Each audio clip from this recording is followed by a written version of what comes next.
Tales of the Shire initially had quite a lot of hype behind it, but as time has gone on, it doesn't seem like they've really put a lot more work or effort into it. They delayed it multiple times to polish it and patch it up, but it still seems to look exactly the same way it did when they first unveiled it. And unfortunately, then you have the lead producers attacking gamers and them silencing us over on their social media. But now we see the Access Media defending this DEI Rings of Power title. I have a few different things to show off, but before I get into the topic, if you enjoy the content I create, check out the links in the description, join the community in my live streams, and consider supporting through Patreon or YouTube memberships. Now, obviously, if you are very excited for this game, that's great. I hope that you enjoy it. I hope that you get your money's worth out of it.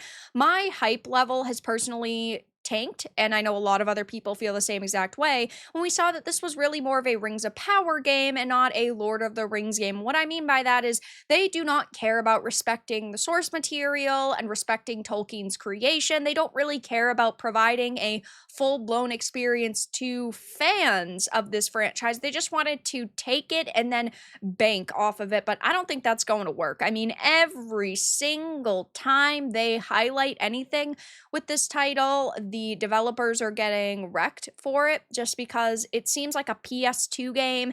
It really just seems like they wanted it to be a cozy game because they didn't really know how to make a full-blown experience.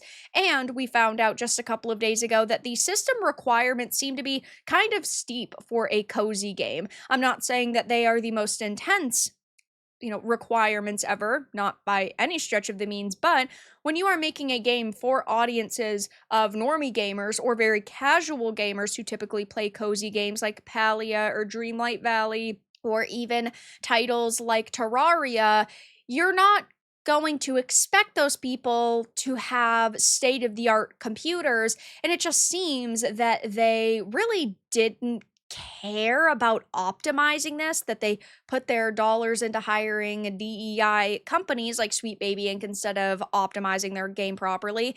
And I had seen previously the Game Rant article on this. I covered it in another video, will be linked down below, but it talks about how Tales of the Shire has undergone multiple delays since its announcement back in early 2024, but the title now has a confirmed release date of July 29th, a couple of weeks from now. A new trailer was just released a month ago showcasing the day-to-day life of a hobbit, but early impressions indicate that the game had no combat to speak of and focuses exclusively on delivering a casual, relaxed gameplay loop, which involves house decoration, gardening, farming, fishing, foraging, and trading.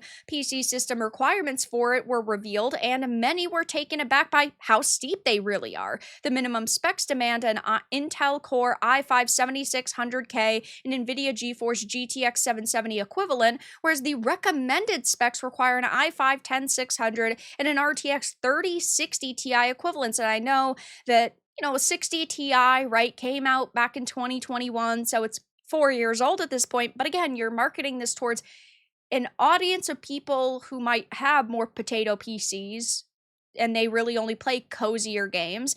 And by having, slightly higher recommended specs, you're just potentially dividing the audience that was interested in it because they might say they don't have a build that could run this. I'm not saying it's super intensive by any means, but for a game that looks like a PS2 game, you'd expect it to be able to run on a potato, and that's actually what some of the Access Media is trying to say, and they're damage controlling. PC Gamer says the Tales of the Shire system requirements are so light you'll be able to play it on an actual potato, whether boiled, mashed, stewed, or cooked in any other manner. Tales of the Shire has been a little divisive so far, and I'm happy to say that the pool of gamers who will be able to form their own opinion after playing the game looks to be quite large. This is definitely not the case. It's not a little divisive, it is extremely divisive. There are people who are furious over their decision to sideline Tolkien source material, and with the graphics, and now with the PC requirements, with lead producers blocking gamers and silencing people on their social media, and even saying that we're conspiracy theorists for saying that there are companies that push DEI narratives into games. And you also have to consider, which I think is one of the most important pieces of the Backlash puzzle, is the fact that this is a sweet babying game. None of those things look good, and that has led to thousands of gamers saying they are not going to purchase this and monetarily support the developers. That's not a little divisive, but of course they're going to lie because they wanted damage control. That's because the minimum and recommended specs have been released, and it looks like you'll be able to run this game on the starchiest of foods cooked exactly to your liking. Whether you boil it, mash it, or stew it, your GTX 770 or Radeon R9 270X should be able to run this Hobbit sim. I'm sorry for any offense, ancient rig gamers. The potato fruit is just too low hanging not to take a swing.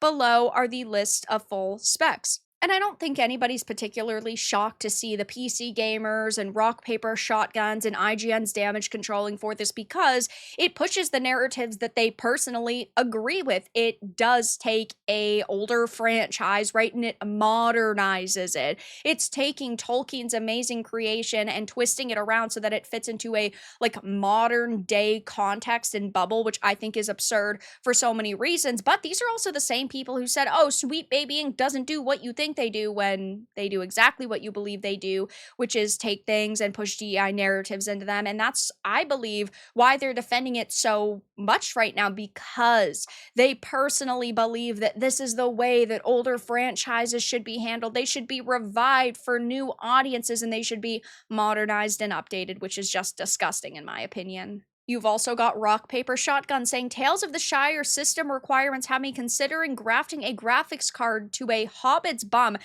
I cringe a lot when I read these articles. This is one of the worst articles I have seen in such a long time. It's truly got to be the worst, overly sexualized rage bait I've read in a hell of a long time, because they start off with saying that they're going to graft a graphics card to a Hobbit's bum, but then you get to this last paragraph and they say, nice, but can it run on a Hobbit? Hear me out. You install the game in his head through hypnotic suggestion. His mouth makes all the noises, and the visuals are projected onto his eyes through forbidden rendering magic, turning them into dual monitors. There's a graphics card from just over a decade ago grafted onto his butt, and a display port cable runs from it up into his ear.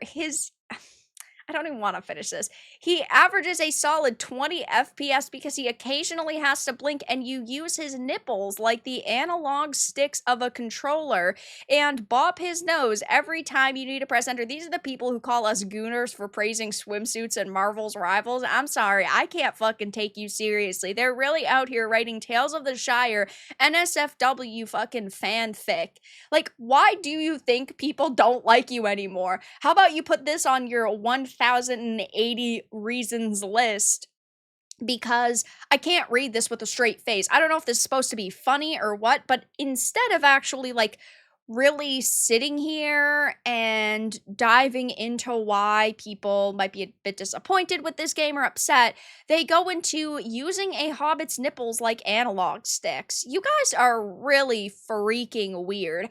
You also have had IGN in the past talking about this game and how amazing it is, and how it's the cozy genre game that we've been waiting all of our lives for, saying they love the art style and Tales of the Shire. It's bright, sunny, and overall just pleasant, as it should be.